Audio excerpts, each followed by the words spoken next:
Welcome, everybody. Welcome to the power of diversity, making our industry more open, inclusive, and diverse. When IPA President Hugo Setzer asked me to become the IPA's presidential envoy for diversity and inclusion, I immediately accepted. It's a topic close to my heart, and it's important for our industry. An importance which will only increase over time. At Elsevier, the company where I work, we have put D&I on the agenda for many years, not only for our own staff, but also we're contributing to the D&I agenda in the world of research. For instance, through our Gender in Science reports. Personally, I started at Elsevier the first Pride chapter almost 10 years ago, and today we have 15 chapters all around the world supporting D&I through the LGBTQ lens. And I'm a proud executive sponsor of Pride at Elsevier worldwide. If you're watching us, you're probably sitting at home or in an empty office, feeling the effects of the pandemic and wondering why you should think about D&I exactly now. Actually, this pandemic has in many ways highlighted inequalities and also proven that innovation is made possible through creative thinking by diverse teams. Take this platform, for example, that has mobilized publishers to come together and chat about what concerns us, an inclusive forum for all. So it makes sense to take some time to chat about the power of diversity and how it should be harnessed for our publishing industry. Let me first define what we mean. What is diversity, or D&I, in short exactly? I like the comparison with the invitations to a party. Diversity means that everybody is invited, irrespective of gender, ethnicity, age, sexuality, etc. Inclusion means that everybody who is invited is also invited to dance or to drink at the bar. So to put this more formally, an inclusive workplace allows all to be truly themselves, to be valued, and through their contribution to help lead the ways for others. There are two important reasons to be fully supportive of D&I. There's a clear business case, and there is a moral imperative. It's simply the right thing to do. I will not go into the details of the business case, but studies have shown that organizations that have a gender diverse leadership perform significantly better financially. Companies that embrace ethnic diversity at the top also perform better, even better than gender diverse companies. And it's not simply a bonus for diversity, there's also a price to pay for non-diversity, as is shown by non-diverse companies, and they perform significantly more poorly than their peers. Better financial performance in organizations that embrace D&I is driven by better decision-making, more innovation, better staff attraction and retention, higher job satisfaction, and an overall enhanced reputation. And that also applies to our publishing industry.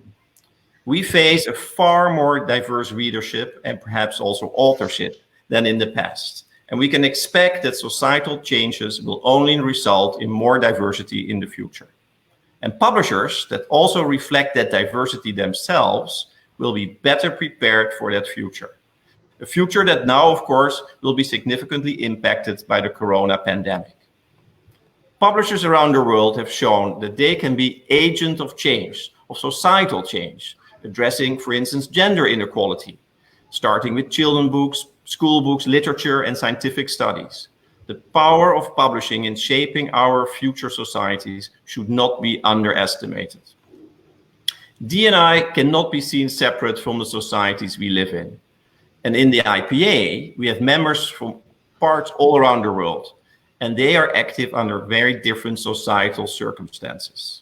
And it's not surprising that diversity will mean something different in Delhi than in Tokyo, Frankfurt, London, Rio, or Sharjah.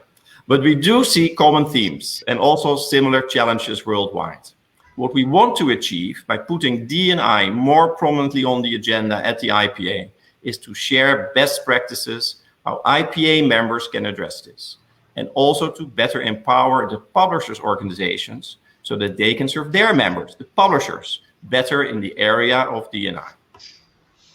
So on to today's panel. And I will invite all three panelists on the screen to join me. And I'm very honored to introduce our star-studded lineup to discuss the power of diversity today. We are joined today by Stephen Lottinga, who's the Chief Executive of the Publishers Association. Welcome, Stephen. Thank you. We are joined by Badur Al-Qasimi, the Vice President of the International Publishers Association and CEO and founder of Kalimat Publishing Group. Welcome, Badur. Thank you. And last but not least, we have Edna Watko, long-time industry observer and currently a journalist for Publishers Weekly. And Ed is not be seen at this moment, but I welcome you as well, Ed. I feel like a ghost, but I'm here. Thank you. Okay, very good. Good. Let me start then with Stephen. So back in 2017, the UK Publishers Association launched a UK industry-wide inclusivity action plan to tackle diversity. At the core of this was the launch of a landmark annual diversity study. And it came with some very ambitious targets to aim at achieving a better gender and ethnic balance. I think the UK was the first association to really address this topic of diversity and inclusion. And so we're very happy, Stephen, to have you here to tell us more about it. So the first question, so you launched this initiative in 2017. And do you feel that the UK publishing industry is more diverse today in 2020? Thank you, Michiel. I certainly believe so. Our data suggests that it is. But as I think you said in your introduction, that when we're talking about diversity and inclusion, we are talking about a broader set of issues than just the data, just the sheer numbers.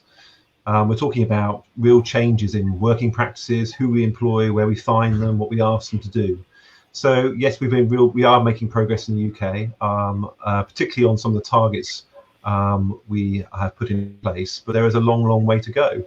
I think at the end of this, we envisage a publishing industry which better reflects the society that we're trying to communicate with. And it would be wrong of me to claim that we have got there yet. One of the issues that we sought to address, we have made very real progress. So that was around the gender balance, particularly around women in senior leadership positions. So we have seen a real some significant improvements there. And you would expect that and hope that. We have an industry which employs 70% women. So already within our industry, there are some very, very talented women. And it isn't that hard, therefore, to bring them forward and make sure that they are in senior roles. But there are some much more systemic problems that we face, particularly around ethnicity, but more broadly than that, disability, for example, as well, where progress is slower. And I think that would probably be true across other industries and our wider society as well. So it's not just a problem facing publishing, but we're really trying to take forward positive action to address it. As you said, our action plan wasn't just about targets. I mean, targets is something which helps to focus people's attention. It was also about trying to support publishers in changing the practices about providing unconscious bias training, making sure they had inclusivity plans within their businesses, trying to encourage somebody at board level to take and adopt these issues and champion them. So it's about a much wider set of changes in culture and practices that we're trying to help support publishing to achieve. That's great. And I think you also had an award program and the minister came. So I think that really put a spotlight on it as well, I believe. Yeah, I mean, again, it would be slightly false to pretend that we're doing this in isolation. There is a lot of attention in wider society in the UK about these issues and making sure that the industry is addressing them. And we want to be at the forefront of that. We believe that the publishing is a future-orientated business that will be around for a very long time, and we believe we can show real leadership on these issues. And so we have both put in place awards to recognise excellence, and we are also recognized by our government ministers for the work that's been undertaken. But I would be careful not to say there is lots more that needs to be done. So it puts you also maybe in a stronger position when you have a dialogue with government officials.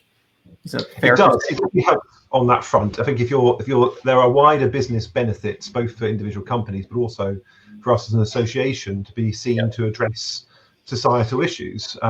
It definitely means that we get a wider hearing on some of the other matters that we're addressing. But that wasn't, if I'm honest, it wasn't the real motivation. There was a recognition by our members that this was the right thing to do. I mean, we've both talked about the kind of the business benefits, but there is a moral imperative here that we need to address. And there was good, strong leadership shown by particularly my council and there was a lot of people questioning whether this was the right thing to do, whether the association should take a role in this. A lot of people worried about what happens if they're the ones who get left behind. So there's of course concerns that need to be overcome when you're trying to take a whole industry in a particular direction. But I think actually the most exciting, interesting thing about the whole piece of work has been about the conversations it sparked between people, about an increased willingness for people to share what they're doing in their businesses. It's not seen as much as it may perhaps in the past as being a individual company kind of employment practice. It is much more about, well, this is what we're doing and this has worked, why don't you try this as well? And that's been really heartening and a really positive outcome, one that I don't think we expected at the beginning of this. You touched on gender, and congratulations, so that the share of female leadership has gone up and is, I think, above your target, a bit early, actually earlier than you had anticipated, so it could not be better. You did also touch on ethnicity, so there I understand it's more complicated, so tell us a little bit more why it's not going as smoothly, and what are you going to do to kind of rectify that situation? Well, the honest answer is we were starting at a much lower level to start with as an industry in terms of the number of people from diverse ethnic backgrounds working within the industry. So we originally set a target to ensure that 15% of people in the workforce would come from Black and minority ethnic backgrounds. And we set that target because that's reflective of the UK average. I mean, these targets are always going to be slightly arbitrary. They're not meant to be hard and fast. We're not saying that every single company is going to employ exactly the same number of people. Particularly if you're from a smaller company, clearly certain targets are going to be much harder to adopt. You probably can't in some cases. But we felt, considering we employ around about 30,000 people in the UK, a lot of them based in London, where there's a much higher number of people from mixed ethnic backgrounds, that we should be seeking to ensure that we had a greater mix in our workforce. And we have seen some progress. I mean, but as I say, we are starting from a much lower level, which means that not only have we got to think long and hard about why we aren't recruiting people initially into companies from different backgrounds, but also how we help ensure they stay there, and then progress through those businesses to become to increasingly more senior positions. And those are difficult things to address in 2 or 3 years. They take a real long-term commitment. And again, I think one of the I mean, I'm not suggesting we won't reach our targets, but you've kind of got to set targets and recognize that you may not reach them, right? These are things to seek to focus attention, try to drive behavior, try to give us something to rally around. But they shouldn't be seen as sticks to hit people with if they're, as long as they are trying to and ambitious about what they're trying to do. This is about see progress in the right direction. Yeah. Yes. Yeah, exactly that. Exactly that. Great. Thank you. As we've just heard from Stephen, so within the UK, there are now, I think, more than 50% of the senior leadership occupied by women. I think great example how we can address the issue of gender diversity in senior levels with publishing. And to continue along this line of thinking, we have Badur Al-Qasimi, the vice president of the IPA and the next president. And Badur also founded the Publisher Network that is led by publishing leaders to address gender imbalances and to drive the agenda for change. Welcome, Badur. You are the founder of Publisher Network, and you're now celebrating the first birthday this year. So a happy birthday to the network.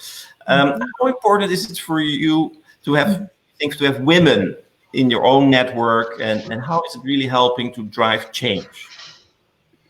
Thank you, Michiel. And before I start, I just want to really take a minute to thank the team behind Publishers Without Borders for bringing us together again to have a meaningful discussion.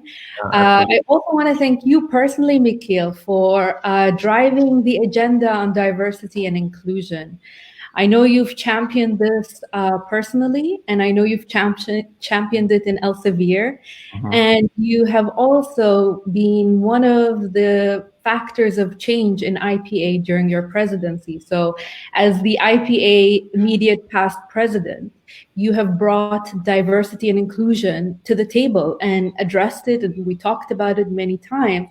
And I really think it's because of your discussions that I am where I am today. A woman of color as VP of IPA has never happened before.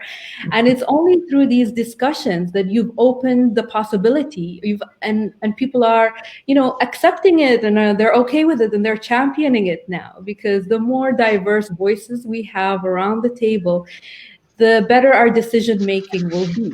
So this is a shout out to Michiel. Thank you, Michiel, for championing this wherever we go and being, the voice of diversity and inclusion. So to answer your question, I just want to talk a little bit about why I founded Publish Her. And those of you who listened to my talk here at Publishers Without Borders would have heard this before. But I always found myself through my travels and through various meetings and book fairs to be the only woman in the room. And I would, feel very lonely and intimidated at times being in meetings and being the only woman there. And as much as I looked for female companionship, I thought it was also important to have our voice present at decision-making tables. I think that was something I felt was missing. And so I decided to found Publish Her, which is a network for female publishers where we could get together and share experiences and stories and really support each other to be in leadership positions. And this is what I found, that even if there are a lot of women in the publishing industry, energizing the publishing industry with their beautiful ideas and thoughts and energy, a few of them managed to make it to the top. And that's something that worried me and puzzled me a lot. And so I decided to have founded Publish Her, and we'll put the link down for those of you who are interested in looking at our website and subscribing to our newsletter. And through Publish Her, we've managed to really bring together a community of female publishers to come together and really discuss pressing issues that we're concerned about in our industry and how we can support each other to get to those leadership positions, whether it's through mentorship, whether it's through training, capacity development, networking, addressing the issues with recruitment, for example.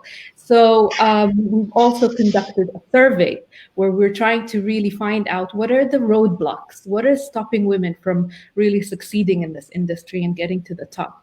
And we will publish the results of this survey later in the year, and we would love to have more input on the survey. So we'll also include that link later down below for anybody who wants to join and wants to give their voice to Publish Her. I know the survey is not, all wrapped up, but you did mention the roadblocks that you kind of experience, or that you hear from other female publishers that they experience.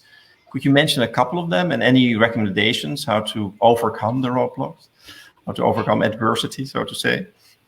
Sure. I mean, what we're really looking at, Michiel, is to have an enabling environment for women to thrive. And I think, there were differences in the stories and the narratives that we heard, but what we really felt was missing, and this is, I think, the core of what D&I means and what D&I means to me, is that to have real opportunities for everyone based on merit and not on gender or ethnicity or any other category. And that's something that we felt was still a roadblock for a lot of women. And I believe that now, we're going to talk a little bit later about this, but we're looking right now at what's happening globally with COVID-19.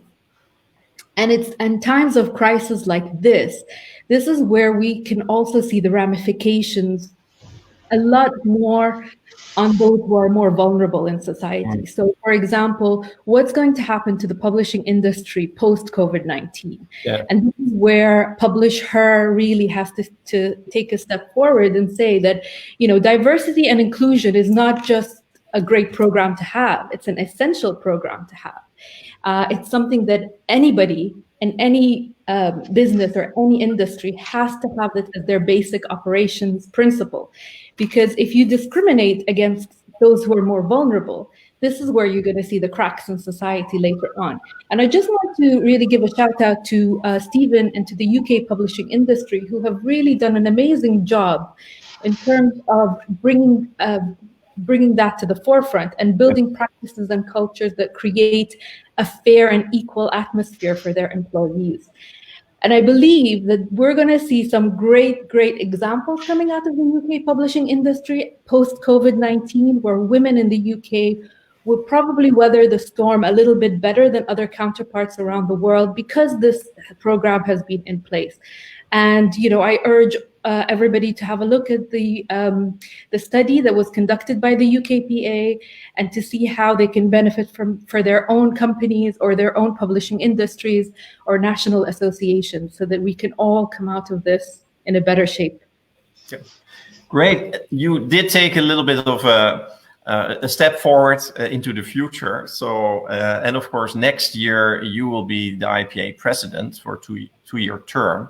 And so how are you going to put diversity and inclusion at the heart of the IPA, so to say, in the next 2 years under your presidency?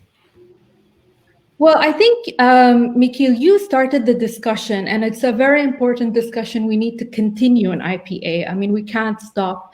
And it's something that I intend to uphold and continue to cherish the values of D&I and those in IPA.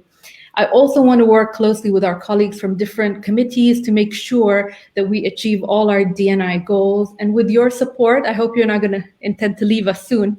Continue the conversation with you as the presidential envoy of diversity and inclusion.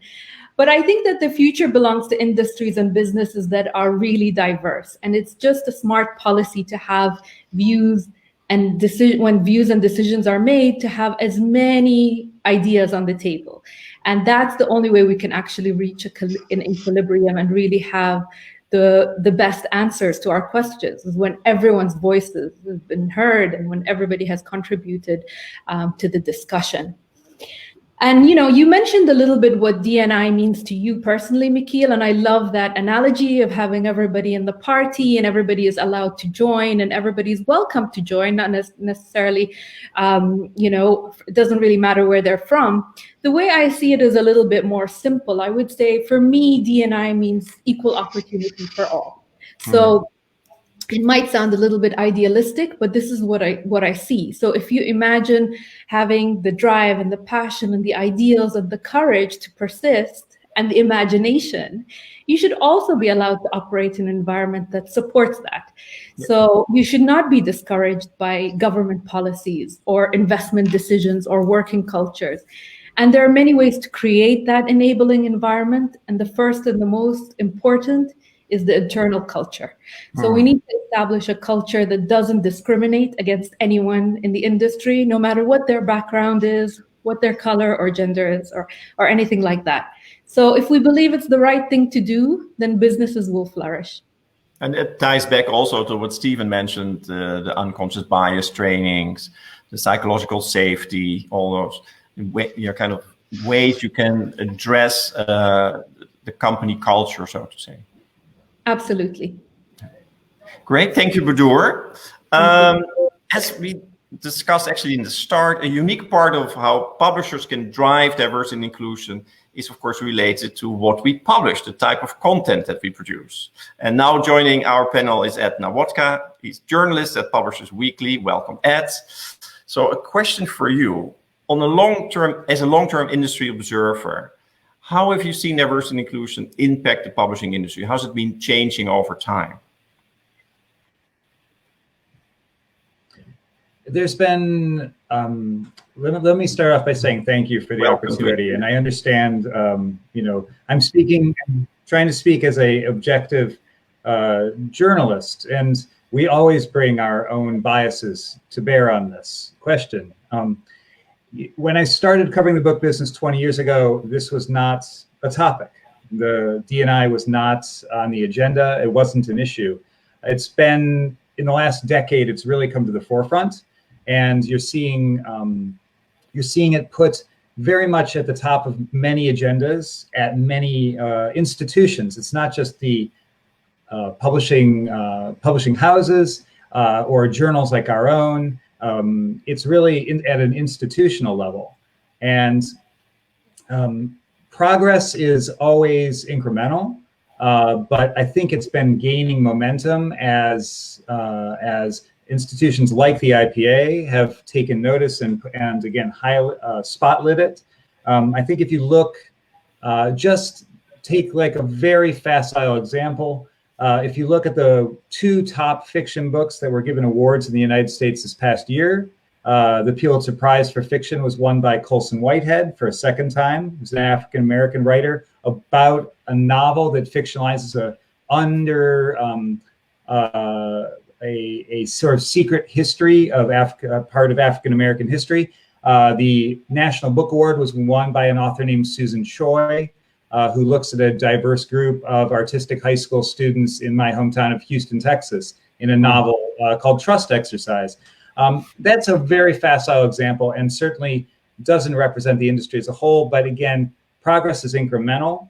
Addressing it at an institutional level has really become almost a grassroots issue, because I think a lot of the institutions, the big publishing houses, while they may want to have policies in place to foster diversity and inclusion, it takes generational change.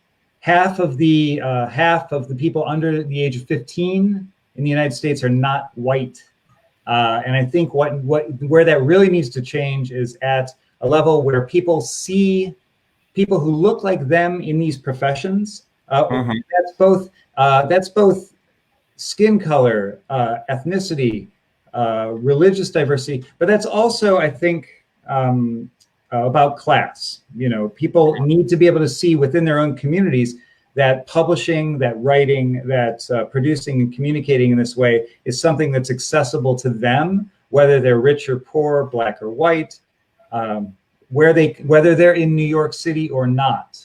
And again, geographic diversity in the United States, and as it is in London, is a big issue, because I used to joke that Brooklyn has ruined American literature because everybody's concentrated in one neighborhood and they're writing to impress each other, publishing to impress each other, rather than publishing to seduce, if you will, into books the rest of the country, which has another 330 million people in it. So all of those issues need to be addressed. It's good that it's happening, but there's always need for more. And we can talk in some depth about that. There's right now, currently, for example, again, looking specifically at African-American issues, there are only 22 agents, African-American agents, serving the industry, which total number of agents, there are thousands.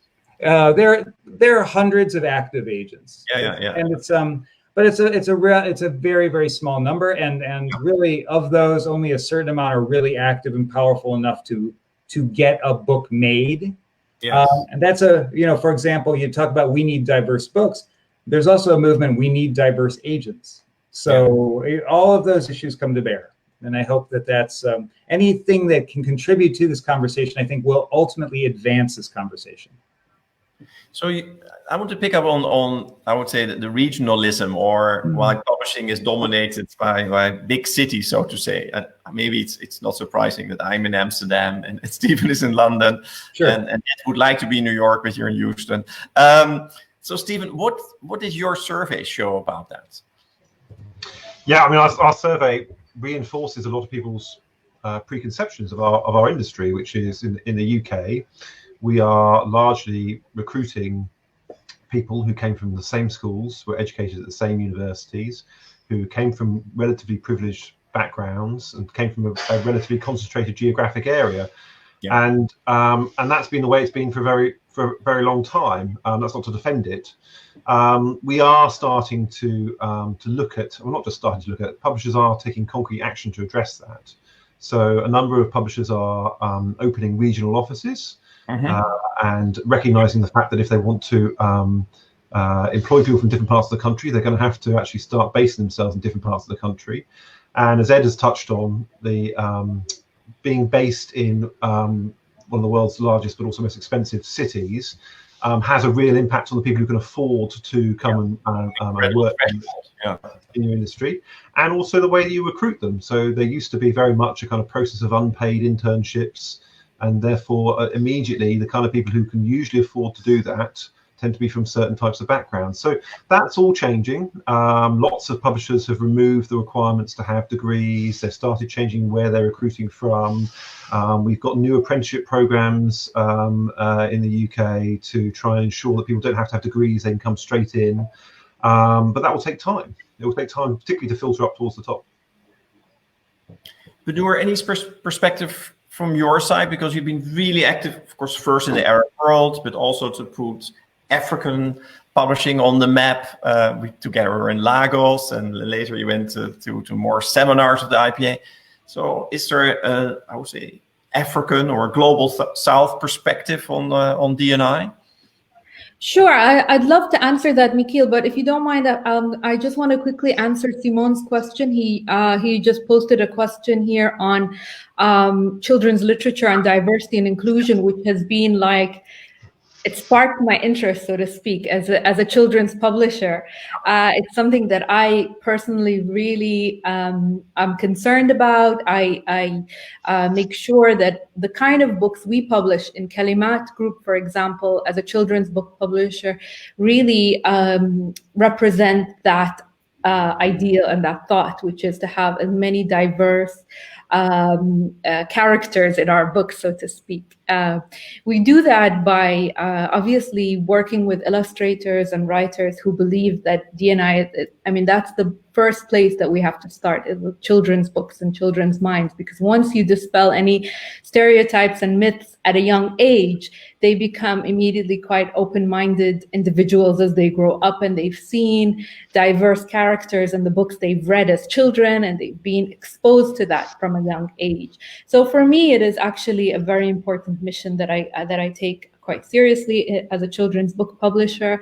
I also make sure that we have representation of children with disabilities in our books, for example, as main characters or as side characters in our books, and that's important as well, to make sure that we're representing all walks of life in our books. We do that by publishing our own, but we also buy foreign rights of books that do that very well. And there are many publishers around the world who champion that as well. Great. So I definitely salute you for that. Oh, sorry, I interrupted you. Go ahead. No, go ahead. No, I was just going to segue to the next question.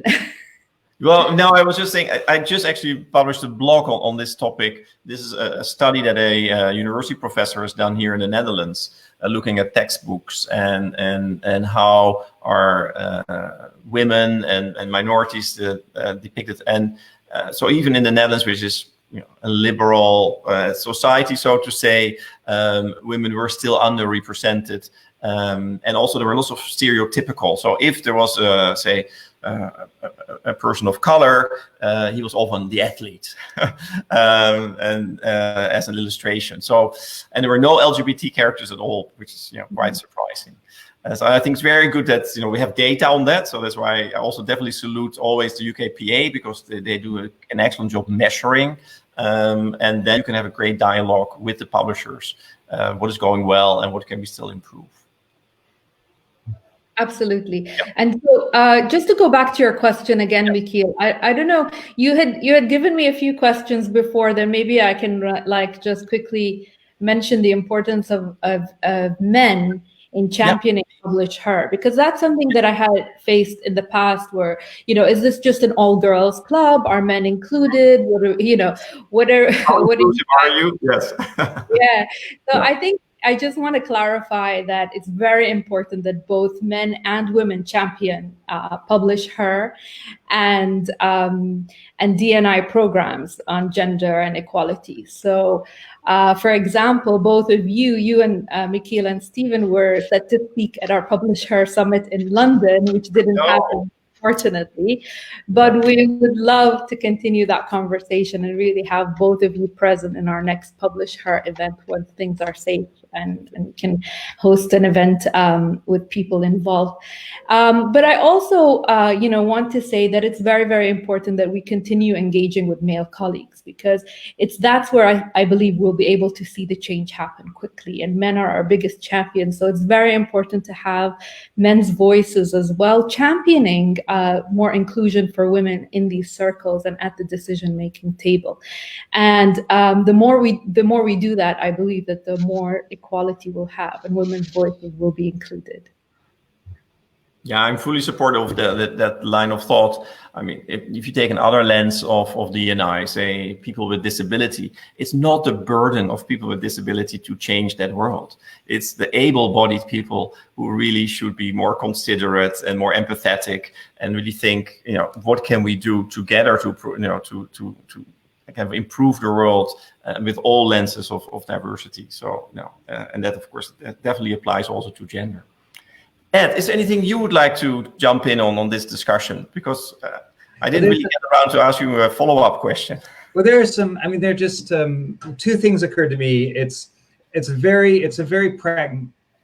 a lot of very pragmatic issues that should be addressed. And just as an observer of the industry over the years and having, grown up, if you will, since my 20s in the business, there's two things that we could also look at, which may not be as obvious.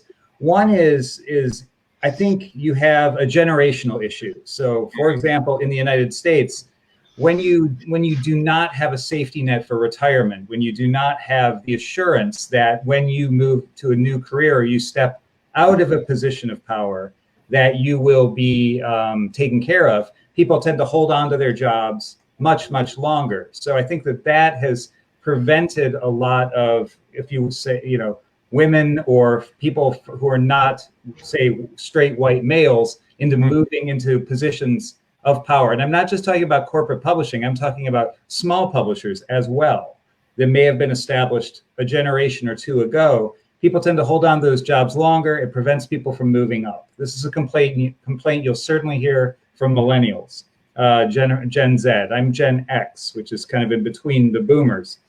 That's one of the issues. But more to that point as well, this is a little anecdotal, but I think it's been borne out so many times. When I have friends and colleagues who, for example, were living in New York and working in publishing, there's a massive gap, particularly among women in talent between about the ages of 28 and about 40, because people want to start families. They simply don't make enough money to do so. So what happens is people either leave the industry around 28 for a different job, when they begin, the urgency to start a family begins perhaps, or they tend to wait, and this is also the men too, until they're right at that cusp of 40, and they tend to go for IVF or or fertilization, because you will look, and I'm not joking, how many people do you know in publishing who have twins or triplets because they have held off for so long? It may sound anecdotal, but it's a genuine issue, because you lose an entire decade of career development around that age, around the period of 30, which can really be a sort of peak period for learning, developing new skills, being innovative, potentially experimenting, if you will, because you tend to be a little bit less conservative in those years as well. Those are very anecdotal observations.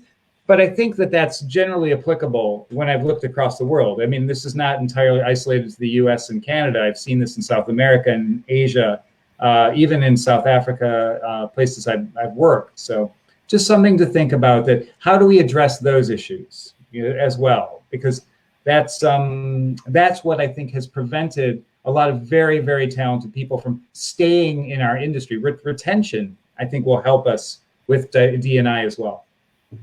So I know it's a bit of a different field, but from our studies at Elsevier in the world of research, we exactly that pattern. So there is this stage where female researchers are not as productive in the number of papers like their male counterparts. Although when they publish, they're usually more cited.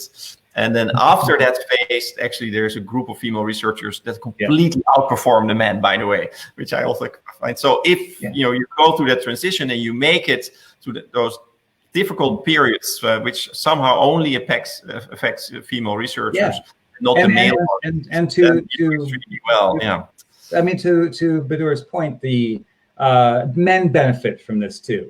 Both genders are going to benefit equally in this regard if women in particular are given this opportunity to find a way, because they will often have partners of either gender that can that are also often in the industry that we're in, because we do tend to pair up this way, if you will.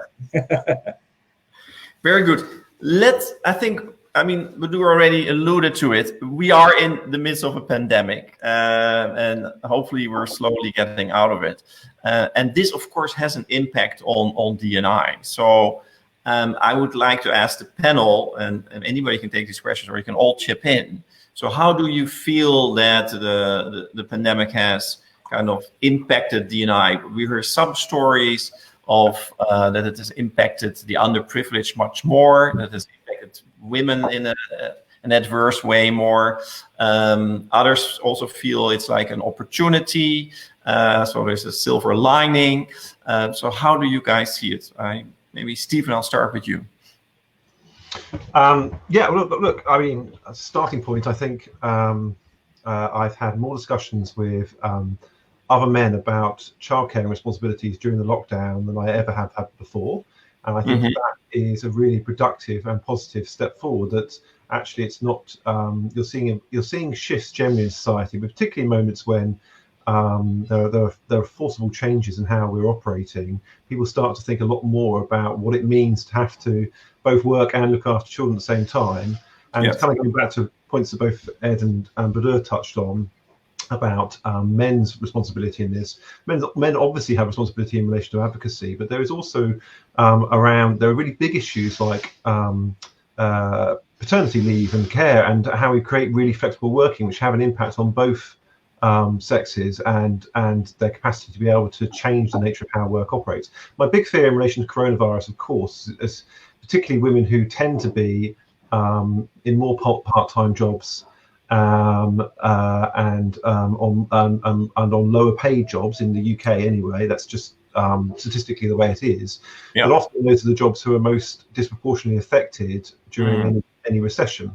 So I would of course be concerned that the coronavirus is going to have the impact of it is going to have a big impact on diversity. That all said, I do think there are huge opportunities for us as employers to think about how we change the way we work going forward. This has forced us to really kind of put into place different practices, and there are really important lessons that we can learn from that. The final thing I'd say is a number of the comments in the on the live commentary around the content within books. And again, I am concerned that there have been some really great small publishers springing up in the UK who were specifically focused on increasingly diverse books, and but the fact that they are often very small publishers who have only recently started, they again are very exposed, and we're obviously doing everything we can to support them. But you have to worry that there's going to be a notable impact on diversity and inclusion if we don't really focus on making sure it doesn't. Badur, anything from your side? Yeah, I touched upon it a little bit earlier, but I just want to say that I believe that during a crisis like this one, this is where we see the cracks in any industry, and they get amplified and magnified, so to speak. And unfortunately, the ramifications could be more damaging. The United Nations warned that the worst off in a society we are, the worst off we're going to be during a pandemic. And unfortunately, this inequality will be amplified, especially for women in general. And so how important is it for us to have this discussion right now and really bring it to the forefront and really talk about the importance of D&I in our publishing industry. So women and other vulnerable categories in our society, unfortunately, receive the bad end of the stick. And in any economic crisis. So when there's going to be any layoffs or pay cuts, we immediately see that those who are most vulnerable will be the ones who are going to be pushed out first. So it's very important for us to highlight this right now, to bring it to the discussion, to bring it to the table. And so in my opinion, will COVID-19 be a setback for female publishers or a leap forward?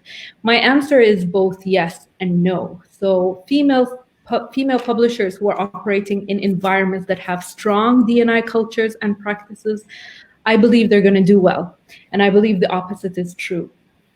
Having said that, I hope that this is an opportunity and a turning point for our industry's history, and that more women are going to be given the opportunity to lead, and that we could actually set a good example for other industries to follow.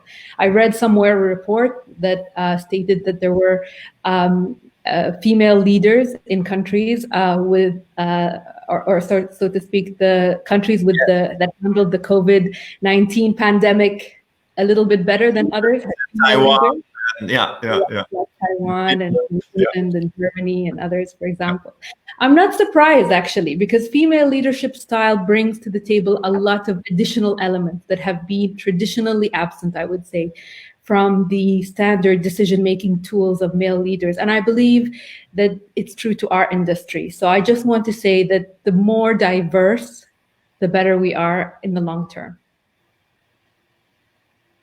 Ed, any views post-pandemic from your side?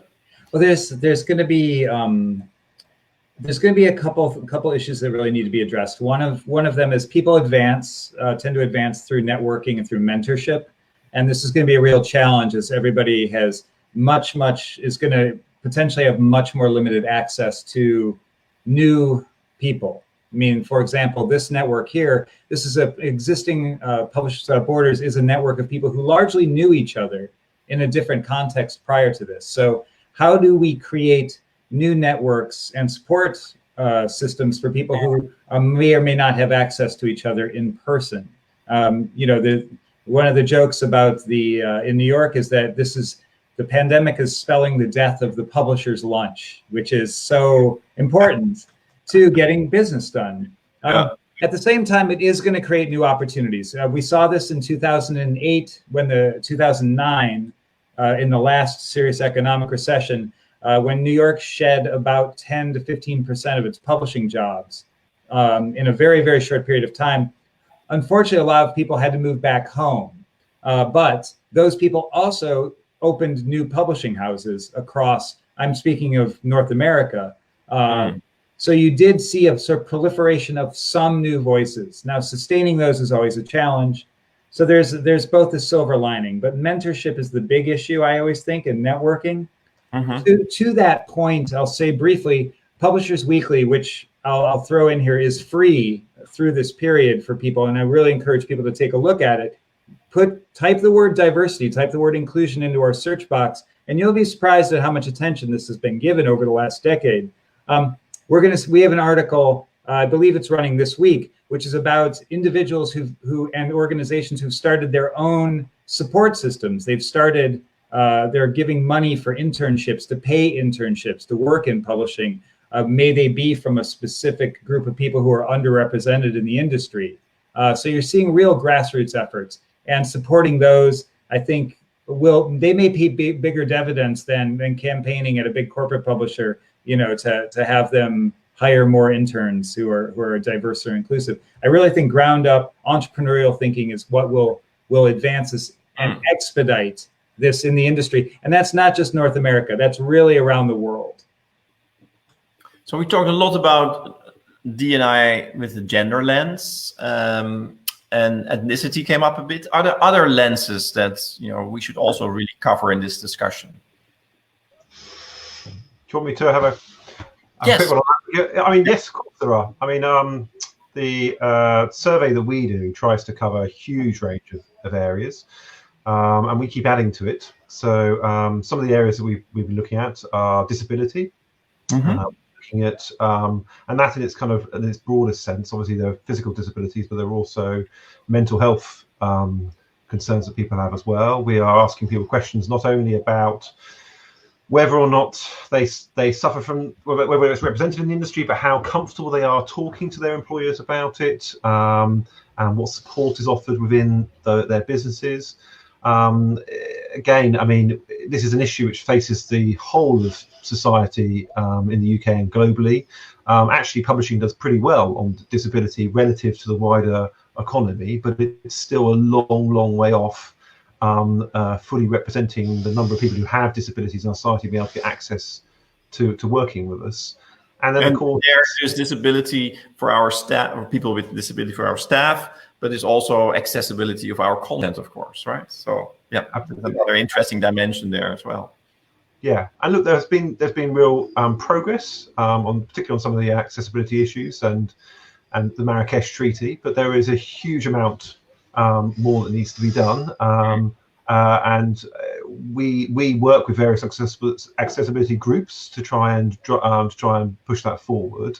But that there's still a lot more that needs to be done. And I think, as other people have mentioned in the comments as well, it's also about representation within our books as well that we publish. There's a very low number of characters, but also lead characters, protagonists in books who often have disabilities. I mean, the way we looked at it was we would start with our workforce. We kind of looked at it as a bit of a kind of a circular firing squad where everybody was trying to blame each other. Why was there not more diverse people working in the industry? Why was our books not diverse enough? Why were there not enough diverse authors? Why were there not diverse enough agents? Well, we started with the one thing that we could control, but we hope that will have a virtuous circle and impact every part of the chain beyond that. Thank you. I see a question flash up, and I think Ed already alluded to it. So maybe you want to take this question as well, and then we go for a round of final contributions from all the panelists. I do. I mean, in answer to that question, I very much do think that that's the case. And I think it's very important, much in the way that we lament underrepresentation from certain parts of the world. I mean, I know Badur, myself are both, and we've done quite a bit of work in Africa. I'm less familiar with both of your roles, but and we would like to see more of that. In the same way, any kind of geographic diversity will make things more inclusive. I think that we see that, and borders are sort of irrelevant. If you look at indigenous publishing in North America, that does not acknowledge a border between Canada and the United States. But it's a very underrepresented but very important part of our shared cultural history. That's just to take one example.